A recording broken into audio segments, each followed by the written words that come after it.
Welcome to Runners Vibes. We're all marvelous. Life's marvelous. And we get to wake up and do it all again. It's a fucking privilege. I tell you what, our guest today, long time Runners member, um, circa 2010, oh 09, 10, um, has had a bit of a chat before and has done numerous different things within the community, 100 Day Heroes and the like, with different conversations and really leads different communities in different ways. But has had a bit of a big few years and has a big weekend coming up. So just wanted to get her to jump on, have a chat about a few things that have been going on in life lately, and more importantly, point the point the mirror towards a pretty important day coming up on Sunday, and just to raise a bit more awareness and I guess educate a bit, but also to make people aware, just to get around some things and to what the signs and I guess factors to look out for in these kind of situations. So we've got a couple of topics to touch on today, not the least being Sunday. I welcome Debbie Wurtz. Bear with us while Debs jumps on. Lukey Wade's just jumped on, who's had a pretty close affinity with what we'll be talking a bit about today as well. So we'll be chatting a little bit about encephalitis and World Encephalitis Day coming up on Sunday, as well as concussion and a few other things. So there's a bit to get through, but um, if you're anything like me, you hear terms, especially if they're not affecting you directly, you hear them, you like to learn about them, but then you might forget about them.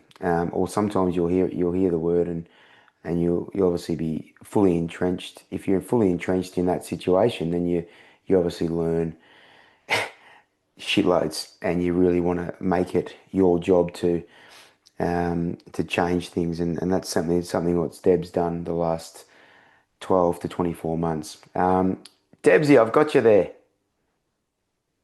She's coming here now. Morning, can you hear me? Yeah, you're a legend. Jumping on. Sorry, the iPad wasn't playing game. It was playing games with me. Sorry about that. Never apologise for tech, because if I did that, I'd be apologising every day and throwing things around. So I don't be practiced it silly. last night, but didn't work. I thought it was me because we've changed the office around a bit. I thought, even though I tested it, I thought there's no way that's definitely me. Good morning. You've got the red top on. Love it. Beautiful. World Encephalitis Day. Run for. Is it run for WED? Yeah, it's red for wet actually. So yeah, Red for just red. wear red to make raise awareness.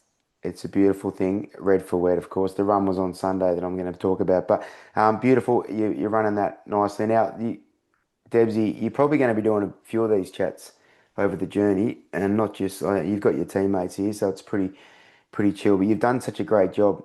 Um, I know you're busy enough in life and every day, but you took it upon yourself to lead the way with this kind of thing, and it's huge. So let's fill the guys in, pretend like not no one knows you at all, and just I guess on your last couple of years, and then what you've come to learn over the last couple of years, and then moving through to a day like Sunday. Yeah, so for those that don't know, my mum passed away from viral encephalitis, which is a brain infection, and it was very sudden.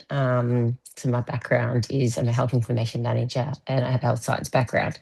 So I do know a fair bit about medical conditions, and I didn't know anything about this. So probably like for some of the people on the call that are in the medical industry, when things happen to people that do involve a medical condition, they turn to the people they know, and I think the whole family and friends turn to me straight away, thinking, "Oh, what is this? What's happening? Why is your mum gone to a coma so quickly?" And I just didn't know, and it was just heartbreaking to know that I had no answers. I didn't know anything about it. I think, not to downplay any other conditions, but so many words you hear of, whether it's obviously cancer, the things that are at the forefront, you sort of have an idea with.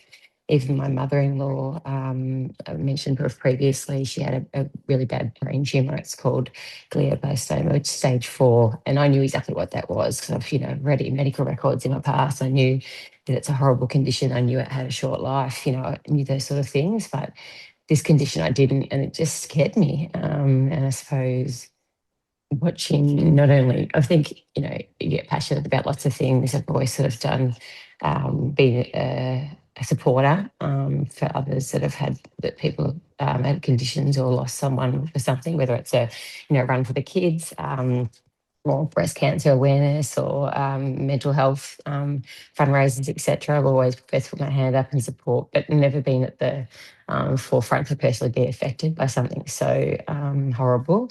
And to lose my mum, I was just, kind of in a sort of a tragedy, obviously. And for it to happen so quickly, I just wanted answers. So as I suppose everyone does, I couldn't brush it off, and I just put myself into learning so much about it. And nothing like Dr. Google to help you at the start, but just even my mum was pretty much in ICU. There wasn't enough information. People were keeping tight-lipped, and I understand it because it's a scary situation for those that know anything about it. But just the way it was handled, and yeah, for me, I'm such an inquisitive person, and to know I just couldn't get the answers. So I did reach out to Encephalitis International through my Googling, and they were an incredible charity in the UK. Years ago, when I lived in Leeds, they're just in York. So I felt like it was, I don't know, just a bit close to my previous home, and had a lot of connections in York. So I thought, I reached out to them, and they were just, yeah, unbelievable charity, very small. Like a lot of people on the call probably never heard of it. And they were just, yeah, amazing as I suppose, a grieving person at that stage. Yeah, just thought, why doesn't anyone know about this? But again, until you come across it, until it's your world, you don't ever think about it, and you can't know everything, of course.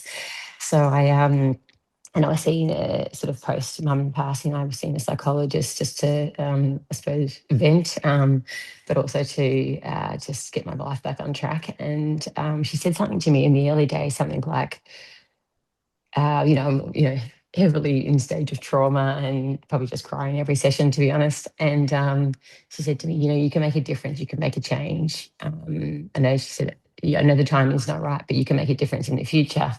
And I'm just thinking, what are you talking about? Like, I can't make a difference. Mum's died. Like, this is just horrific. And just, yeah, the more people asked me, because it was quite sudden, and my mum was what I would call quite a fit, energetic person, I would think, to have at least 10, 20 years on her still. The shock was the biggest thing for everyone, and having to explain to people, I just kind of couldn't explain it. So I thought, well, I want to be able to explain it. So I was, like I said, I just put myself, listen to every podcast, every YouTube. I was listening to lectures. I was dialing in online overnight and the weekends, to WHO forums in Europe, just a whole lot of different things. And I've sort of had buddies now at Encephalitis International. The first year on this day, 22nd of Feb, I met actually all of them were survivors or patients, previous patients of this condition, in Melbourne. So encephalitis, which is what we're doing now, they had they have a campaign called Red for Wed, Red for Wed, so lighting up the world red, to raise awareness. And okay, again, unless I work in Richmond and I live near the MCG, I used to walk past and it was always different colours. I didn't really think much about it. And now I've learnt that year they lit up the MCG red, and 270 buildings around the world, around New York, Edinburgh Castle, Piccadilly Circus. And I was like, oh my gosh, like I've never even heard of this, and this is what's happening around the world. So I just thought it was brilliant. I just thought, like, it was all just a small charity, word of mouth, trying to make things big. And the way you raise awareness is through word of mouth. Obviously, you can do billboards and pictures and whatever else, but I just want to be part of it. And meeting people that night, in the city with my dad at the time, just people that had survived. And not everyone has a great outcome, to be fair, for even the ones that have survived. I suppose I can go into the medical side, but on average, for someone that didn't get a quick diagnosis and wasn't treated quickly, like there's people that might have a sort of 2-year sort of rehab program. People are learning to walk and talk again. Yeah, it's a pretty quick process. What I am learning through a lot of people's journeys is that the quicker, I suppose, the earlier the symptoms are noticed and recognised and understood, the earlier treatment is a much better outcome. I have met people even just recently, and as recently someone's on the call, their son at 8 years old. I haven't learned too much about their story yet, but has was detected with this condition, and 2, 3 months on, they're looking okay. So that's like the best outcome you could hope for. What just to go into a little bit of the medical side, is that okay? Yeah. Oh, mate, Yeah. it's So not. there's two Go for it. main types of encephalitis, or encephalitis, you might hear it being called, depending where you live around the world. But encephalitis is viral, which is basically an infection attacking your brain, and the autoimmune type, which is an inflammation of the brain without the infection. So that is more.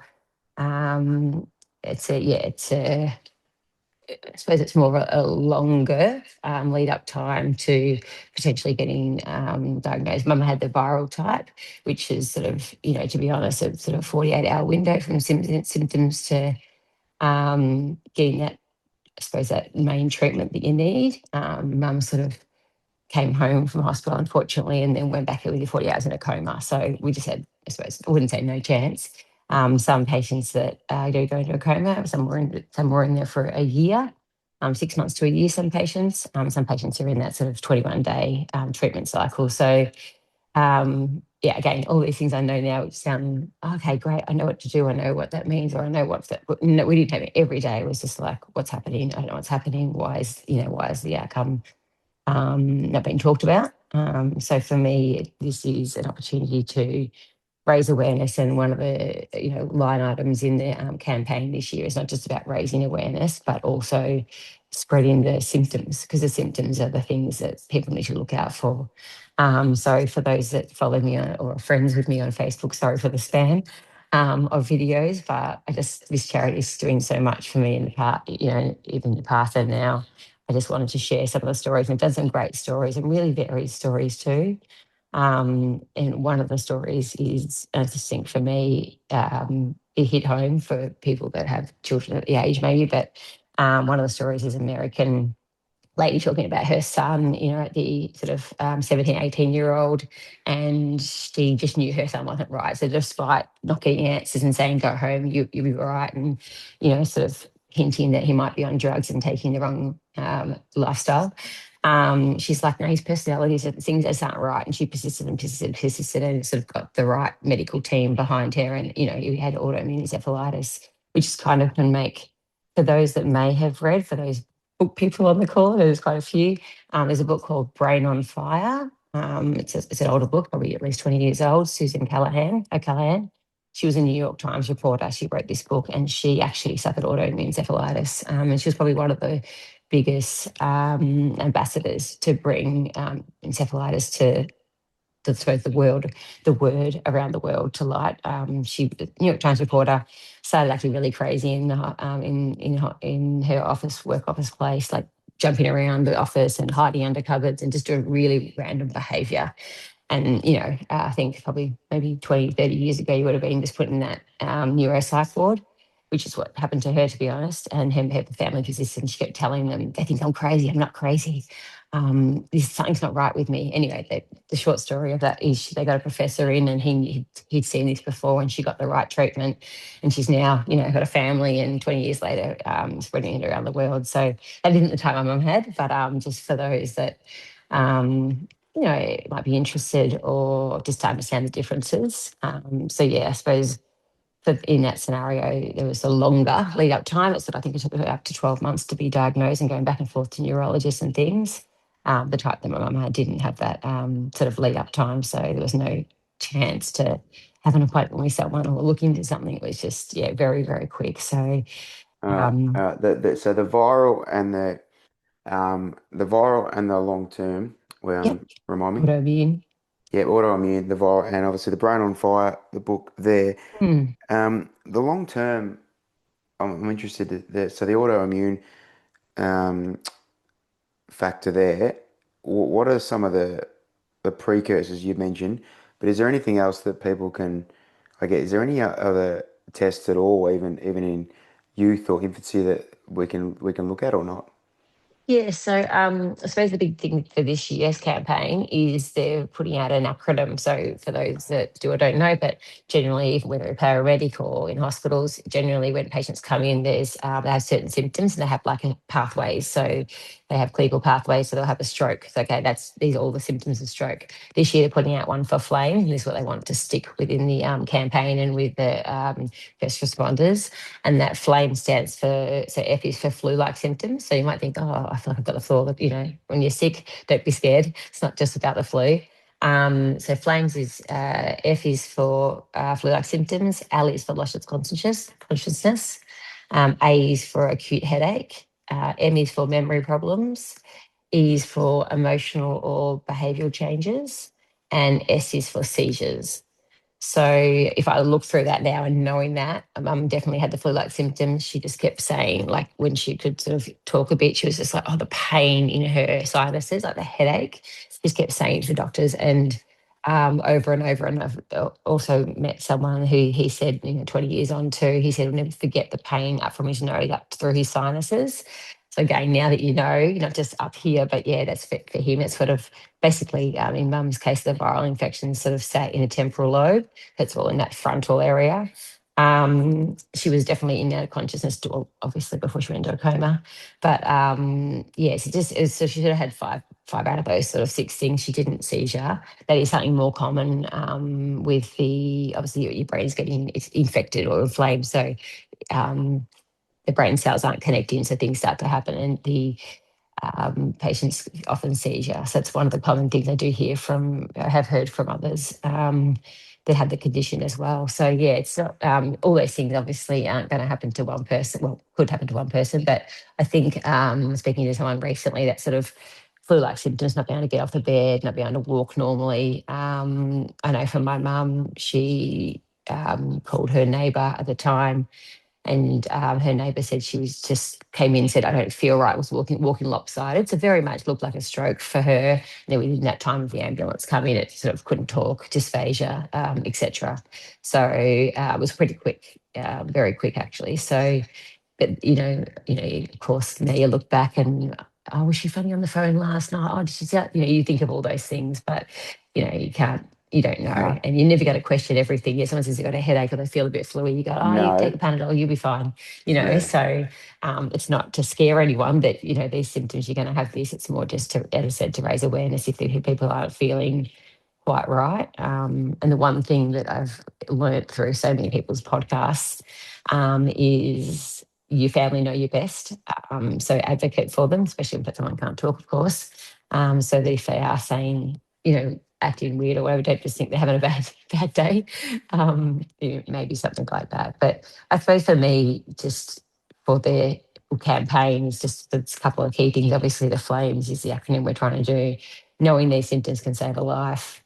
Um, the quicker the treatment, the better the outcome, and just wanting to spread the word of the word, because people go, oh, it's a funny word, how do I say it and what does it mean and whatever, and hopefully you'll never come across it in your life. But when I think there's just over 1.5 million cases worldwide, and I think of things like MND. I always think of, because obviously got incredible ambassador in Australia, Neil Danaher.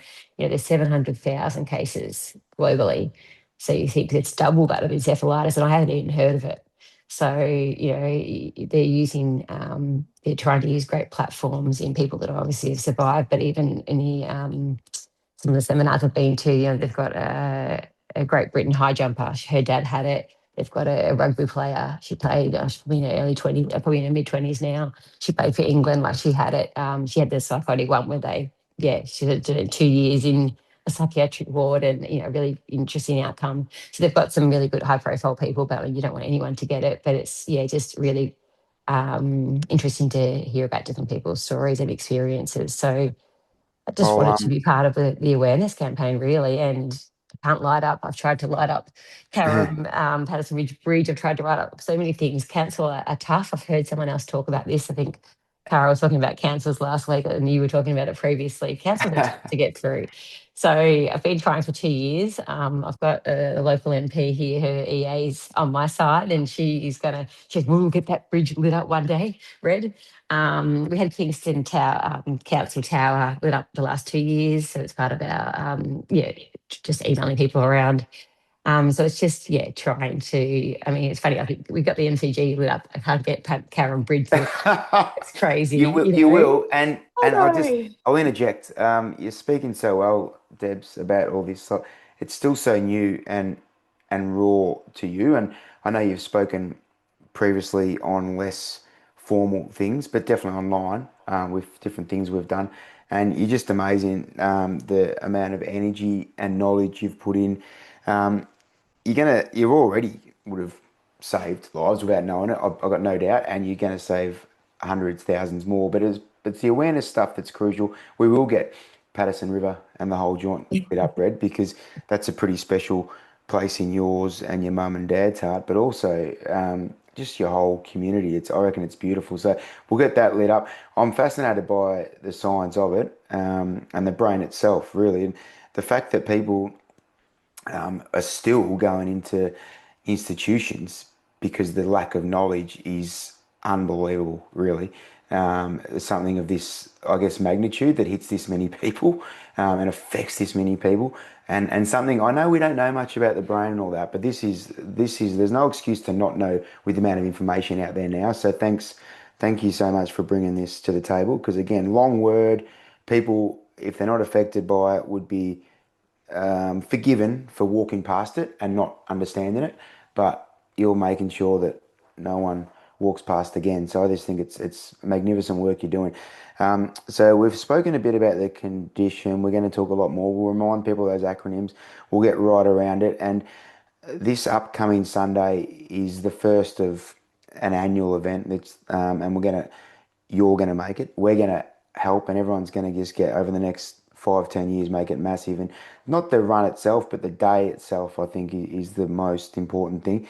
What do we got on Sunday coming up?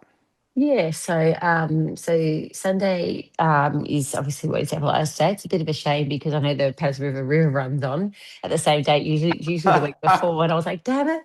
You'll have to So work that out with upcoming events. Yeah, look, I contacted them last year about a few things. They never got back to me. Yeah, just have had some, yeah, you don't have success in everything you do. So I'll just keep asking, keep pushing, and maybe I'll just rock up on doorsteps if I need to. I wanted to, yeah. Anyway, so didn't have a chance with O'Brien or other Coast Guard, but that's fine. So we're doing our own one. Even council getting approval to run on the path has been. It's been interesting. Anyway, Hey, so this look, we're not here Sunday, to talk about this, but fuck, I'd no. love to hear. But not today, not today. Next time. No, this Sunday, so 8:30 at Bicentennial Park, exactly the spot where we're just doing the park run course essentially. So at the rotunda there, we're just going to set up a bit of an info booth and we're going to have a bake stall. I've had so many offers of baking. I don't even know if I need to bake myself this year, but having offers of baking, which is absolutely brilliant. We're going to have a little beauty bar. Mum was her side. She was an accountant, but on her side, gig in her 50s when she went back to uni and midlife crisis. She did alabaster courses. She did a beauty course. We're going to have my niece who's 15, her and her friends are going to come along and set up a little nail polish bar and bracelet making and a little stand. We've got hula hoops. We've got, yeah, just a few little activities, nothing too crazy, but just to keep people interested in hanging around while their parents might grab us something to eat.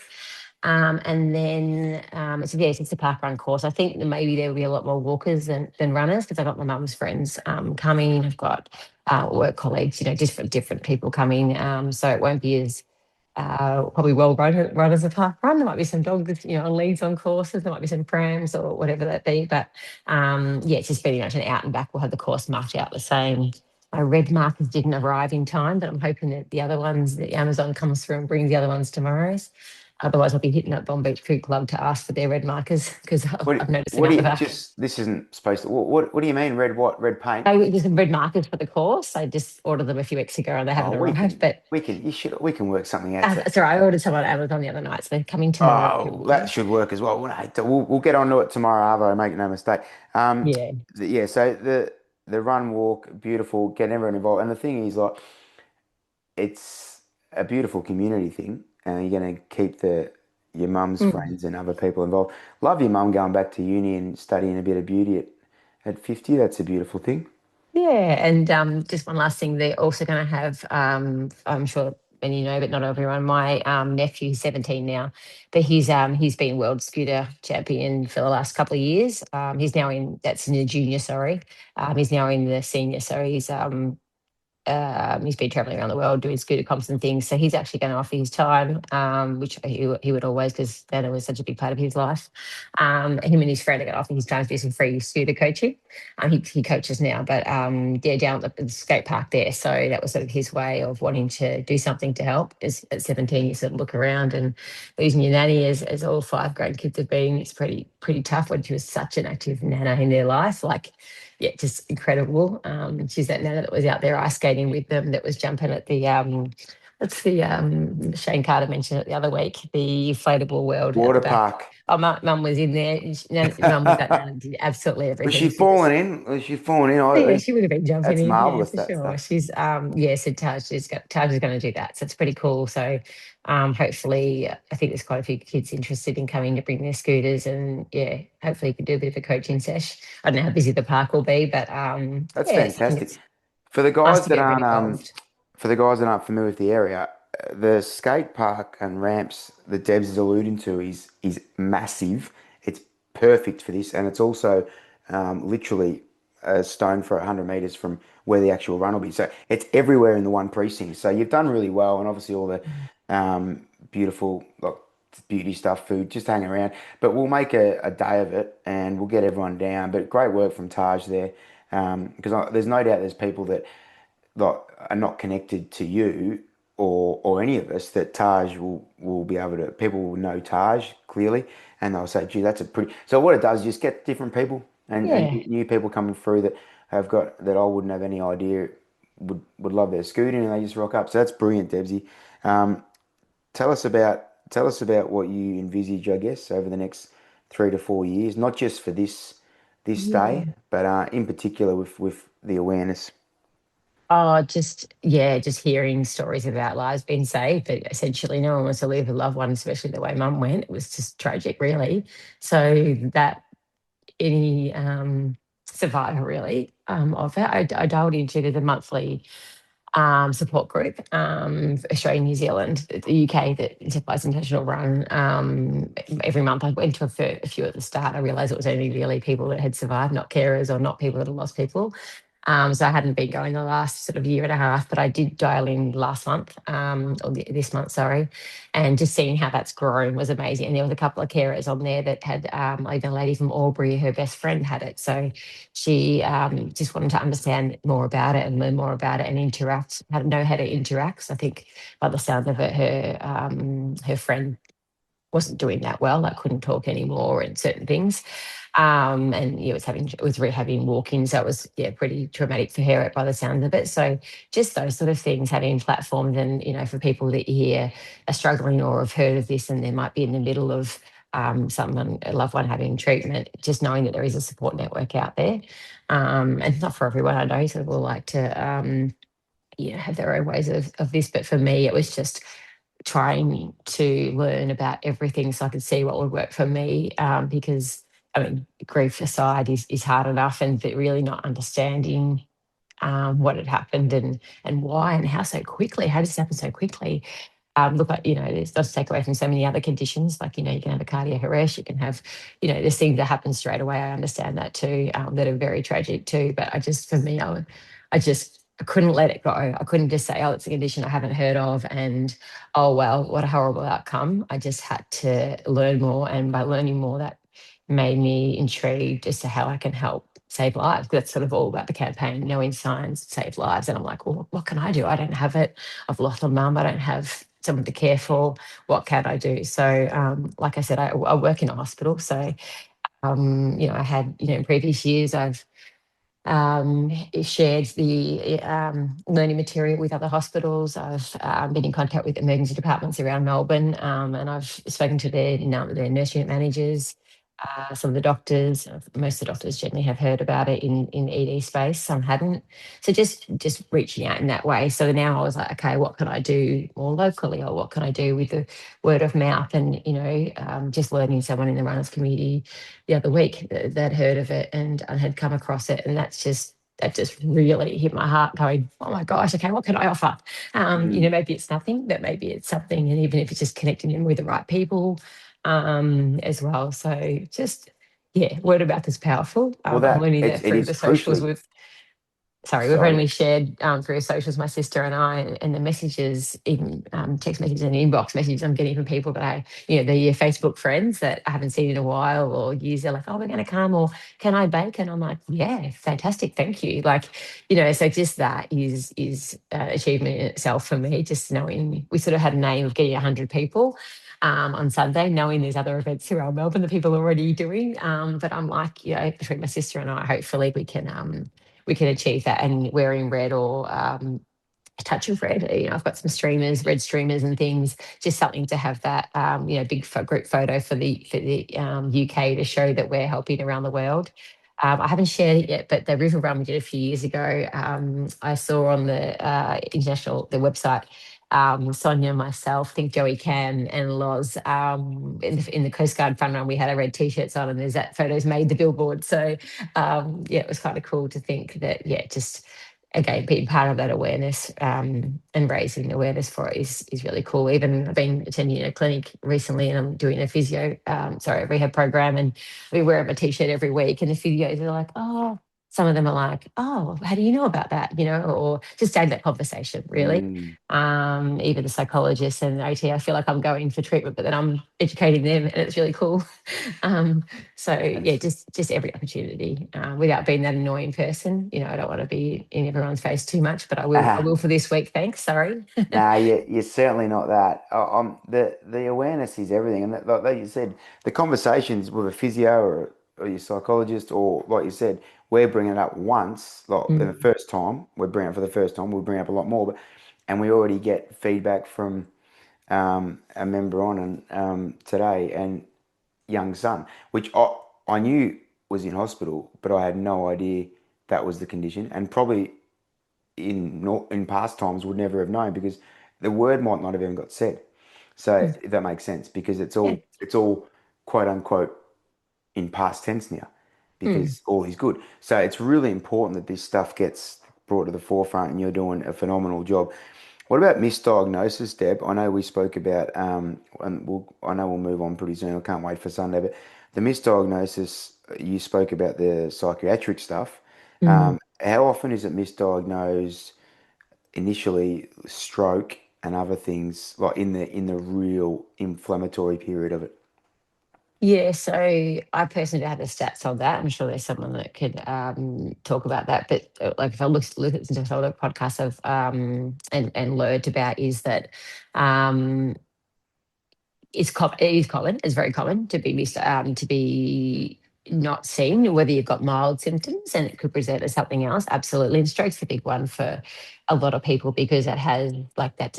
From Mum, if I think about it, she had a dysphagia where her words were slurred, and she had that one-sided sort of hemiplegia. So those sort of things, of course, it would be that. But she had, I don't want to talk ill or out of term here, but yeah, she had the fever, she had the piercing headaches, she had the other symptoms as well. The only one we didn't notice was the seizures. So just again, it's that aware. It's the first responders. So many podcasts that I have listened to. Again, sorry to revert to them, but that's how I've been learning. It's been just so great to share. How we all learn. I think these days, a lot of the time, is people saying, "Oh, if it wasn't for that first responder, so if it wasn't for the paramedic that said, I've seen this before, oh my gosh, I've seen it before." This is what this is. Like, if there's really weird behavior, like just saying really weird things, like doesn't know my name for when they can talk, like, oh, who are you? That's just random things. So yeah, first responders are the big one. I know for others that they've said, they had a student doctor in their mix of treating doctors, and they're sort of treating them for psychiatric condition. And then one said, "Oh, I've just learnt this." It's been obviously a student doctor coming out of university. He said, it was a question on my exam. Wow. This looks like this because it is a bit different. So hearing those things, that just fueled my fire to go, okay, first responders, I've been to some GP clinics, I've done post arounds last year of things, of leaflets and things. Whether it makes it to the desk, I don't know, but just doing what I can. So those first responders are really important. Even look, my cousin Elise is a paramedic.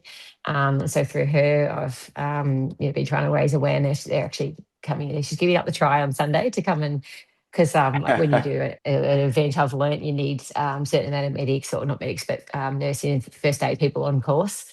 So I was like, great, I've got two paramedics coming along just in case. I've got, some people who have first aid. So just through those first responders, as family members, you just sort of, as you do, you go along with what's been told to you, and because they are the trained people, they can't know everything. So I put my hand up and I totally understand that. They can't know everything of every condition in the world. So the more we can spread awareness of these things and go, oh, could it be this? Like a friend that I was actually seeing for treatment, she messaged me about a year ago, or rang me about a year ago, and said, oh, my dad's down in Wonthaggi Hospital. He's had a stroke, but they're about to discharge him. It's only been like 12 hours.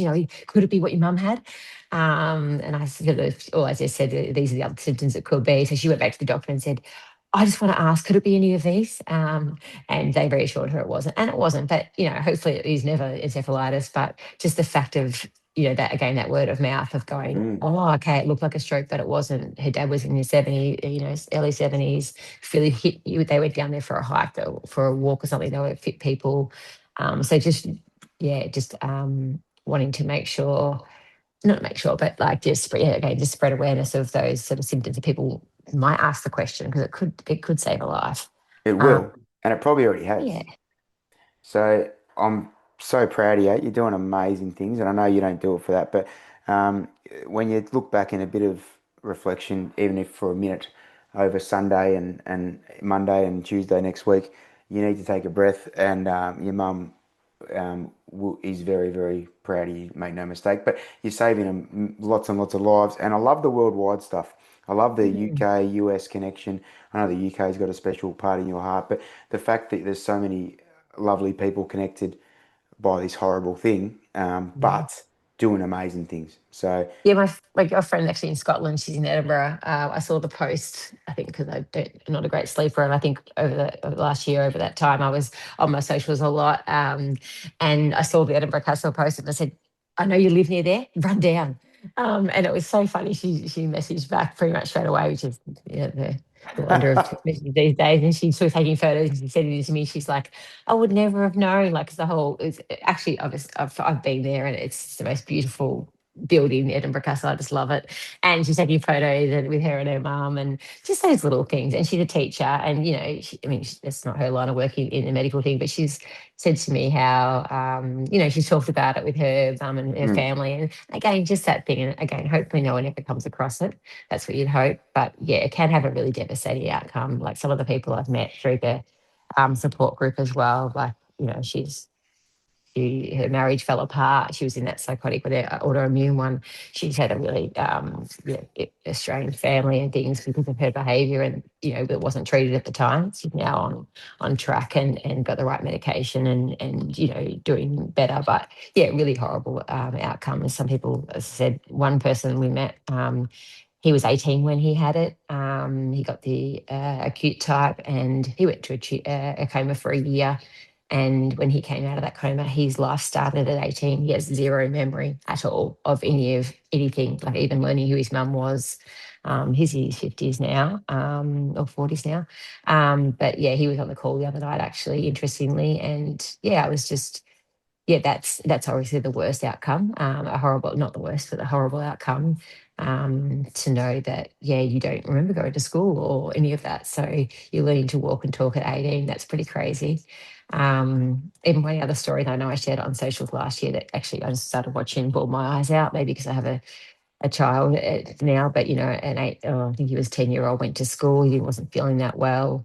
He said to his mum, and I've got a headache. And I said, oh, do you want to stay home? He said, no, no, just go. Went to school.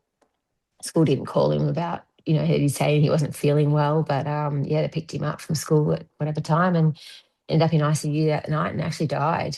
His symptoms were so aggressive, like the inflammation, the infection was so aggressive. Yeah, and they're on the call, just like, within 48 hours, this has happened. And and again, there not to share the bad news at 5:30 in the morning, but yeah, just the reality of how horrible the outcomes could be and how important it is to spread the awareness. And again, if I think back, I think, oh, we send just kids to school with a sniffle and things like that. So it's not like anything was done wrong, but it was just more that, yeah, wow, this could be something else. He had there was a few of the other symptoms that they just didn't know. So just this spreading the symptoms is the key, because yeah, hopefully we can help with those shorter diagnosis to treatment. That's sort of the aim of it here.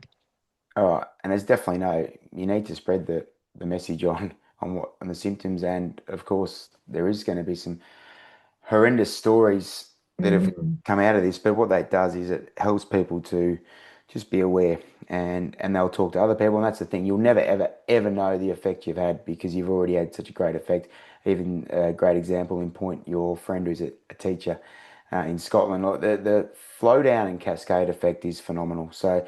One last thing for Sunday. What do we got? Give everyone the time and details. The ones in Melbourne can get there. Yeah. You don't have to fly in for it, but you can if you want. What do we got here? So 8:30, you sort of get together. We'll do a little welcome intro. I've got a lovely previous ambassador of Encephalitis International who had it actually when she was 20. I won't tell her story for those that are coming, but she's going to do a quick talk about her. She's come out the other side really, really, really, really well, which is great.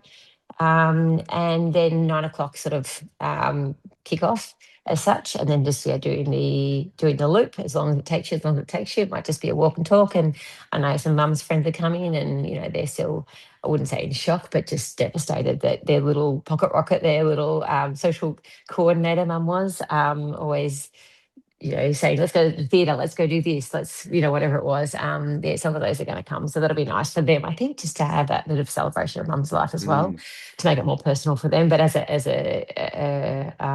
a community, I'm already overwhelmed. I'm sort of like, oh, will we get to 100 people? That was kind of my aim when I've been emailing Encephalitis International back and forth. They're just great. We're on first name basis now, and I know their marketing team and I know their support fuck. team, and I'm like, oh, who else do I know? So hopefully I get to go over there. I've got a wedding there in the UK next year, so, and that's just in Leeds. So I'm hoping I'll actually definitely get up to York and meet them in person. But yeah, just wanted to say grateful for those that are coming along on Sunday. I know everyone's got prior engagements with the night before or that day, and for those that can make it, just thank you in advance, because yeah, it's bodies, it's people, it's knowledge is power. And yeah, just really hopefully make it a bit of fun, because I've been pretty much crying to it for 2.5 years on and off. I even cried the other day about it. And I don't want that. I don't want that forever. So, I mean, I understand it's a grief, but I want it to be, a better outcome for people. So I can only hope for that and for others. Beautifully said. Really beautifully said. The whole 40 odd minutes, mate. I tell you what, it's through tragic circumstances, but the World Encephalitis Organization are very lucky to have you, and I've got no doubt they love your energy and genuine care and desire to make this better, because it's not as if you don't have a million other things going on, but you've absolutely gone 140% in, and I just love it. But I got no doubt that's the way you do everything, especially things you're hugely passionate about. We're very proud of you. Can't wait for Sunday. We'll get all around it, and get all the kids down there, guys. Get everyone down there. Just walk and jog and get the dogs down. Get everyone down and have a bit of fun. Um, There's one thing that we haven't been successful in, even though Shelley has been amazing. We haven't got a coffee cart. So Shell's emailed a whole lot of people. I've spoken to a few. I know there's issues with permits there as well. But if anyone has a coffee cart or knows of someone that can be last minute, so I don't drink coffee, so I never think about it. But I did approach a couple straight up. Yeah, and just haven't had the success in getting a coffee cart. So if I know last year on the Patterson Lakes River when we had a little bake stall, it was very last minute last year, but yeah, it was issues with coffee carts as well. So I tried to get in early this year, but yeah, I just haven't had success. So I know people love coffee, and if anyone you can pull any strings, please invite them down. let's We'll have work it out. hopefully, as I said, 100 people. So I'm sure 50 of them will drink coffee. It's a another permit issue, I think, on that issue. But we'll get Yeah, some. There's got to be people around with permits for bloody Bicentennial Park, but apparently yeah. not. We will work that out. Make no mistake. We've got ages. We've got 48 hours. That's not even. I've normally not even started planning shit in 48 hours, Deb. Well, But I did have bigger plans, but yeah, I had that incident last year, just hijacked a few things, and I haven't had the capacity to do it. So yeah, well, you've been a done bit very last well, minute. which is Jesus Christ, you must work in radio because that's a brilliant segue. Now we've got you on a fair bit over, oh, not actually not a fair bit, but I see you a fair bit, but not people might be hearing you for the very first time. But the thing is, you've had a really rough few months as well. You're going to underplay it, so that's what we're getting. That's what we're here to talk about, not underplaying it. A few months back, in fact, was it in December? Was it in December? November. Yeah. November. So I'm writing, I'm actually on my kicker. I was multi doing a bit of other study stuff. And Claire doesn't, well, normally we've programs booked in and people book in programs and whatever. And normally just a text, and I'll get to the text at the end of the day. Um, but when Claire rang me twice, I knew there's something, it wasn't just a shit run or ride. So I quickly rang her back, and Claire's another member for those that aren't familiar. Um, I knew that was something, so I gave her a call. She was a bit off, but then she quickly came to a bit and told me what had happened. And yourself and Claire had a pretty drastic stack fall on your bikes down the bottom of Oliver's Hill, which is you're probably touching 50 to 60 kilometers an hour when you're going down there. Not good. Tell us about your remembrance of that, and I'll give you a bit of my remembrance of you because I'm not sure how much you remember. Yeah. Yeah. So it's sort of funny at the start when I said I've had an accident, I fall off a bike, got a concussion. People at work would go, oh, okay. And they'd think, oh, I want you back at work like a week later. I said, oh, no, I was coming down a hill for those that don't know that live in the area. Obviously, most people on the call will know. So it's coming down a hill really fast. Yeah, like I said, I think Claire said it was like 50K or something. And just a wind gust got us. And it was just really, really unlucky. I've done that hill hundreds of times, come down a lot faster, usually, to be honest. I think we were just having a chat and cruising down. But yeah, 50K probably isn't a cruise for most people, and just that part of it, the bottom where Ollie's van is at the corner that turns around, coming around the corner. Yeah, just went flying basically. So I remember until we hit the ground, basically, I remember talking to Claire going, like, what was this, it's unfortunate because, as I said to Claire, it was one of the best rides I'd had that morning. We'd been up at, 4 in the morning. We just done hill repeats at Arthur's and Two Bays, not Arthur, sorry, Two Bays and Humphreys, and had a really tough morning. And went down to Mount Martha and stuff. So it was great. Like, it was a good session. Like, I don't usually push myself that hard, but it was great. Obviously training with Claire, she's got big goals. So we were, really trying to do some hard climbs and things. And yeah, we had such a good morning. We were just like, end of the morning, 8 in the morning, coming down the hill, and just, unfortunate incident. But Claire sort of fell backwards and fell straight down, she said. So the cars all stopped around her.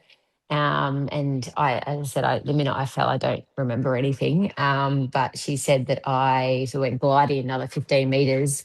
I went over, I think. So I've hit this part of my head, the frontal side, cracked my helmet, stuck my bike. And she just said, and probably her story to tell, but she said, I'll never ever forget looking up, like laying on the ground, looking up and just seeing you get up, hobble your bike off the road and sit in the gutter. So when she said that, I was like, I don't remember any of it, but just the instinct for me to get off the road, I thought, oh, good on me, for getting off Good the on road. me and my Yeah, with all the very traffic coming concussed down Lovers self. Hill and peak hour traffic at 8 a.m. But yeah, look, we sat at that coffee van. As I said, I don't remember 2.5 hours, to be honest. So I'm just going what Claire says. We sat at the coffee van. She ordered a coffee. She'd had all ripped gear. Her bum was showing, everything. And she's like, oh, having a coffee. And I was telling people in the car park, don't call an ambulance. We're fine. Just a bit of blood, we had winter kit on, luckily, because it was a colder morning, which means we had layers on. So yeah, I had grazes through my whole body, but it could have been a lot worse if we had our summer kit on or no coverage. But everything was ripped up. Yeah, so I called my husband 3 times in 10 minutes and told him the same story, apparently. I said, oh, hey, we've had a bit of an accident. Think you can come get us? My bike's not good. Yeah, then apparently I called him again, said exactly the same thing in the same tone. And then again, when I was 1 minute or 2 minutes away. So yeah, I think he was on a third phone call thinking, yeah, holy crap.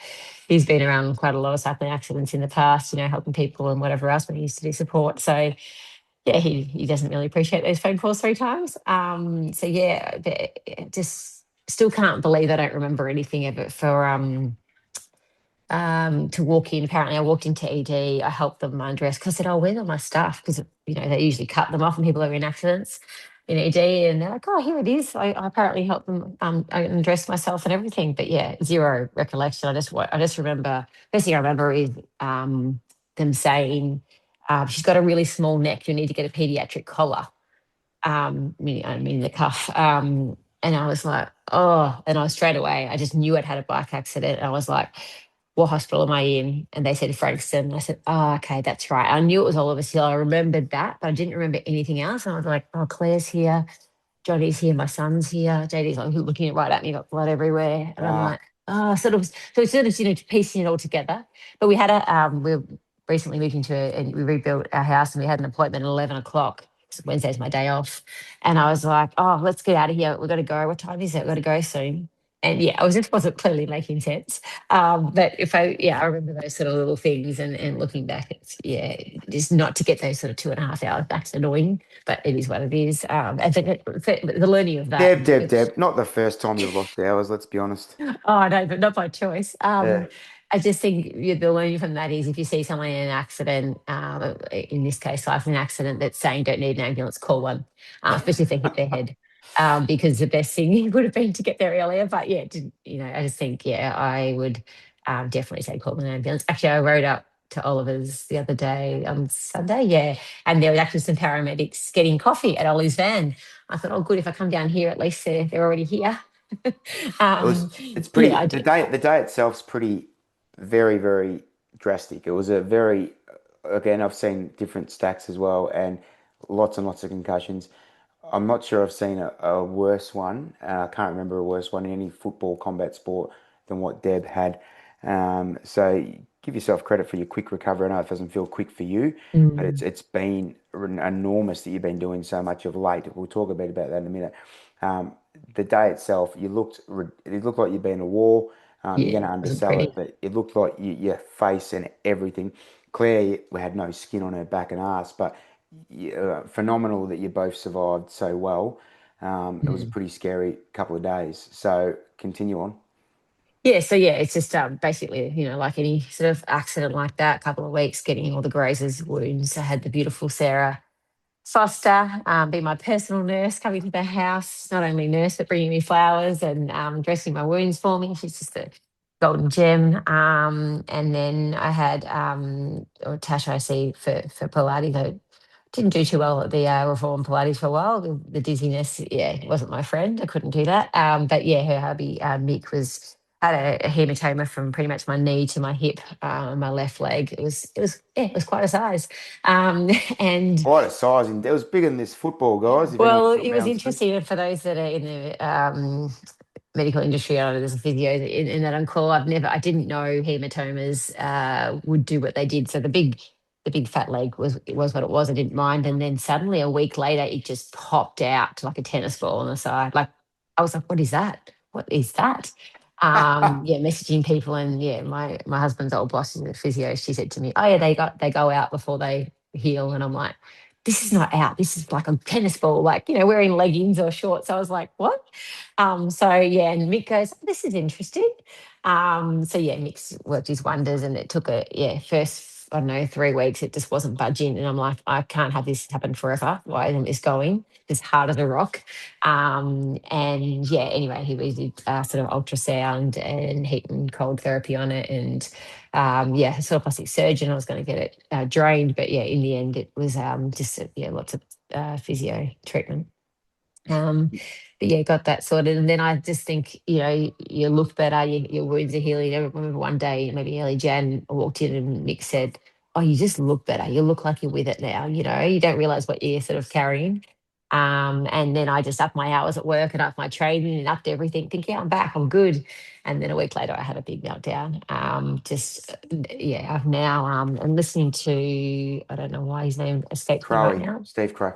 Steve Crow, like the other week, I just, it was just validation, I think, that his discussion part about the concussion and how he was feeling and how it's affecting him at work and things. I mean, I'm not in a teaching space. I can't even imagine having 30 children and the sounds. Because here, when I have a room of kids, it's already hard enough. I think a room of little kids, but it's so piercing for me now. The sound is it's like amplified.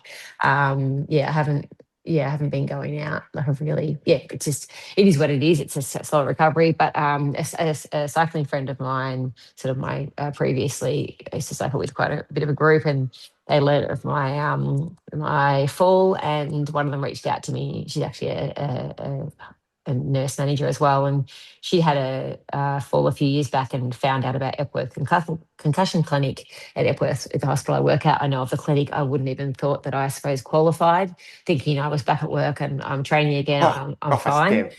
Yeah, well, I just didn't think about it. You And look, didn't to think be you'd honest, qualify with one of the worst concussions I've well, ever no, seen. I see people in the clinic I have in the past, and yeah, just really severe other things they're getting treated. So I just didn't really think about it. And I said, oh, she said, look, the best thing that she said, I didn't. I went back to work and I yo-yoed for 6, 12 months. It was really hard, like just in her role. She goes, I just couldn't function, I couldn't focus. The best thing I did was focus for 6 months later, started at the clinic, and they were brilliant. They were just, it gave me education on what had happened to my brain and everything else. So, yeah, look, I just enrolled in the clinic. I couldn't get in for a month, despite being a staff member. The doctor was so apologetic. I said, don't be silly. Like, you're obviously busy. They've had zero cancellations. They've got 4 doctors working there full time in the clinic. They've got allied health, physios, neuroscience, everything. It's actually a huge clinic, probably for the TAC side of things.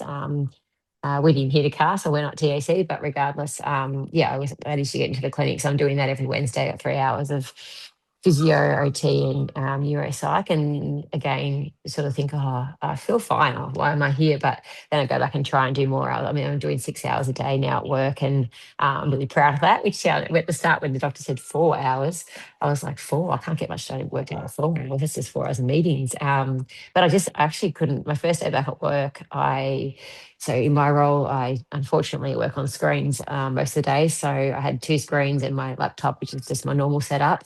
And within the first half an hour of going side to screens, I was almost going to vomit. I didn't even know that was going to happen to me. I hadn't been on my computer for over a month. I said to my boss, I said, I can't do this. I said, oh my God, I can't do this.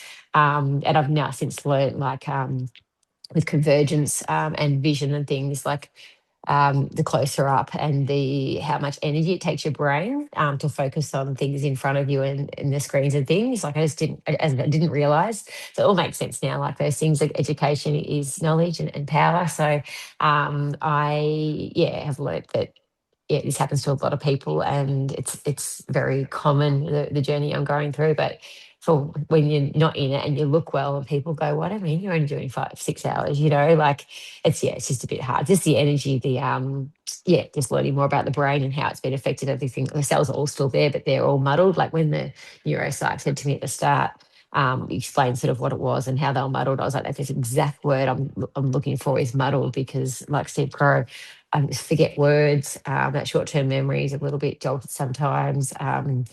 I forget words at the best of times, let alone with this. I didn't really need this to help me for that. And just that tiredness, the exhaustion, the naps. Like I don't, not a great sleeper, but I was napping even the other night. I had a nap after 3 hours of this clinic and doing exercise in the morning. I just can't do what I used to do, and just got to accept that that's okay for now.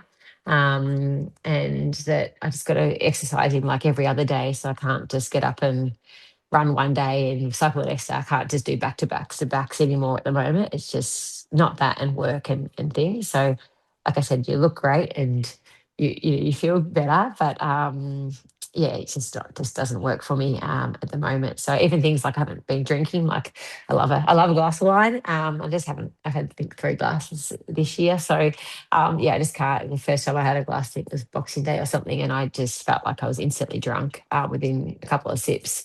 So it's just amazing to think the different things in your life, how it affects you. It's probably a really healthy choice, to be honest. But at the same time, I just, yeah, didn't realize how exhausted I would be from hitting my Yeah, head. I think you've started now. Look, obviously, Epworth helps a lot. The study, Yeah. I know because it's really important. The clinic, sorry. and Steve's taking it seriously now. But and obviously he's at Monash. But really important stuff, and we know so much about it now. Um, and we don't want to harp on it, but we've spoken for an hour about the brain, in Mm. essence, and it's really, really powerful stuff. So just even chatting, Debs, again, I know it's um, we've got World Encephalitis Day, but just chatting about your last 3 months, and I will harp on that. It's been 3 months, three Mm. months. It's not long in the big. Like I think anyone that's asking you about, I know you people in passing say things, but you're lucky to be back at work. So 6 hours a day, hopefully no one gives a fuck, but you don't give a fuck what anyone else says, because you've got to prioritize your own well-being. You're doing a lot for other people always, but your own well-being, and you being sharp and feeling good in 20 years, 30 years, 40 years, and you're training so well, you're back doing, I think I said the other day, I joked about you being a bike for hire, a rider for hire, you're doing fucking I love that actually. It was quite 100K with funny. someone, 120 with someone, 90K with someone else, and then you're coming out for a run. Just as long as you're being smart. But the concussion factor, 12 weeks is actually nothing. So you've done amazing. But yeah, keep listening to your body and listen to the way you feel. Sleep when you have to sleep. Sleep's the greatest drug on earth. Yeah, sleep's the best, and the breaks. Even my the doctor she's great. She's like, she's obviously quite active. I'm not going to tell you to stop doing anything. Actually, the best thing you can do, even at the concussion clinic, the physio. Oh gosh, I'm doing efforts on the bike. I said, I don't ride like this. It's getting my heart rate up to these certain zones and things. But it's really good because he's yeah. When I first started, I was just my head when I was doing efforts and getting my heart rate up, I was just going to fall off the bike. I just couldn't do it. But whereas now he's like, oh look at you go, like I'm not even flinching really That's now. awesome. There's a few exercises I can't quite do yet, but just little things like reaching down and doing that shoelaces, I would fall over. I couldn't put my head below my waistline. It was just the simple things that you don't, I'm like, I'm just down the floor doing my shoes. Yeah, just little things. But I think, yeah, for anyone that has a concussion, sleep is definitely your best friend. I think I slept my first 9 hours in 25 years, the first Mm. few weeks, I 9 can hours straight. concur. Deb hasn't slept more than 3 hours in 20 years. So the fact she slept nine is like anyone else slept 4 days. Oh, everyone was in shock. My husband was like, I think, poking me, Johnny's I'm like, Johnny's oh, poking you, making sure you're breathing. He's just poking. yeah. I remember I had JD sitting there, Mama, and I'm like, open one eye. I'm like, I just can't. It just felt like a brick had hit me like every day for like a month. I've been punched in the face. Yeah, even I think Johnny looked it up and he said the force at that speed was like a 10 kilo weight being dropped on your head from a meter. I was like, oh, that just makes sense of how much it hurts my head. The swelling. I just had a massive hematoma on my skull as well. So it's just taking the time. Yeah, for it to go down, it just takes time. Like every injury, I think, like I said, I think you said it Uh, to me. You said, oh, if you have a broken leg, you're on crutches. Like you can see the crutches, you can see the plaster or whatever it is. Whereas, your head you can't see. So yeah, I think it's good just analogy just to go, yeah, just be kind to yourself because yeah, it is what it is, and I just got to rest more, which is you not in my nature, which is why as I said it before, I'm just so grateful for everyone, not only that can come along someday, the donations even. Look, Renee Shearer is in the SA. I only know her through Runners. I've met her once and she's already donated. So there's things like that. And it sent me a beautiful message. I just was so wrapped. It is just about raising awareness. That's number one. If the donations and fundraising come along with it, fantastic. But the awareness is what I'm aiming for. But right. yeah, thank you in advance because I actually wouldn't, I can't get my head together enough to do everything. So, look, my sister and I have joined forces. We're probably not the closest family members in the world, but we are certainly doing it for mum, and she's been great. And other family members, as I said, people on this call, just anyone that's offered to bake or pick things up or do anything for it. Thank you so much because I just haven't had the capacity the last few months, but I am doing the best I can. So, I can't wait, Debs. You've had, oh, if you, I wanted to put that 3 months into context, because the way we started the chat was about the first 40 minutes was the powerful work you've been doing, and everyone with the day on Sunday and every day raising awareness. But the last 3 months, you've probably glossed over it, but I know you knew you were going to do that. But to be able to organise stuff like this after that, during those last 3 months, whilst working and being a mum and having less than functioning brain, it's fair to say, because it was quite inflamed. So proud of you. If Mick Sharkey brings any baked goods, don't accept.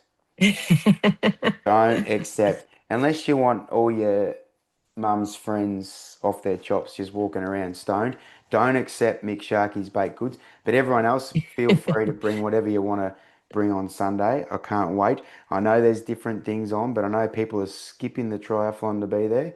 Or Uh, come in a bit later as well. So I'm sure we'll be hanging around for a bit with the we'll be scooter. there. We'll be there, just chilling Yeah. out. We'll have a coffee if we can find one. Don't you say crikey, Mick. Oh, Just also, yeah, there's a few people coming down, so we'll wait till Sunday. any final words to wrap it up? You spoke so beautifully, and like the first 40 minutes of that, Debs, could be used on any encephalitis podcast, and just you incredibly articulate and straight to the point, and really, really well said. Put it in layman's terms as well. I think he's really hard to do, but you did it really well. What are we talking? Wrap it up for us, and I can't wait to see you Sunday. Yeah, just can't wait to, I suppose, this is an opportunity. Thanks for the opportunity to speak. I know you asked me last week and I was having a really bad week with sleep and functioning and getting up early. So yeah, thanks for your patience with me. But thanks for the opportunity and the platform to do this. Any sort of opportunity to do this, I will. Just again to hopefully make a difference in the future. And just the community, like even just coming back to track club when I could.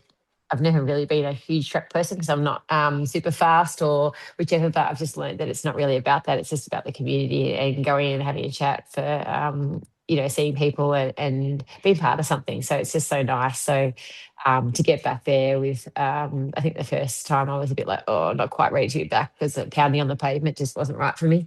But yeah, I'm back and I just love the runners community. So thank you. Absolute pleasure. It's been, thank you, yeah, for doing so brilliantly the last hour and 10 minutes. You know I was going to get angry at that comment about the not fasting. But anyway, we'll talk about that later. Beautiful to have you, Deb. Like I said, member since '09-ish, I'd say, maybe. A beautiful part of the community for the better part of 20 years almost, which is awesome. Like where everyone loves you, Debs. We'll give everyone 30 seconds on the chat. Thank you so much for filling us in. I'm a lot more wiser now for knowing, and I just think it's going to cascade down and parlay on for so many people. You'll never know, which is that's the beauty of it. You'll never know how many people you're helping, which is beautiful, and that's what life's about.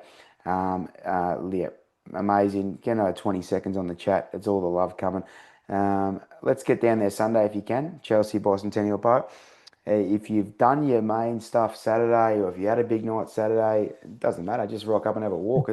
It's just a bit of fun and chilling out and getting around, and just bring the pets and the kids and I think go. there'll be a lot more walkers. I think if anyone's going for a PB, there might be a bit of going through the crowds. So Oh, yeah, we'll get just everyone at the again, front. just get Everyone who wants to together. run a tempo run or get to the PB, get to the front. Everyone want to have a walk and a talk, get to the back. No, will be no drama at all. I can't wait, Debs. It's been my pleasure. You're an Thank you. inspiration. You're a beautiful person, and I love and respect you, and you've done amazing things. So keep doing what you're doing. Thank you. Thanks all.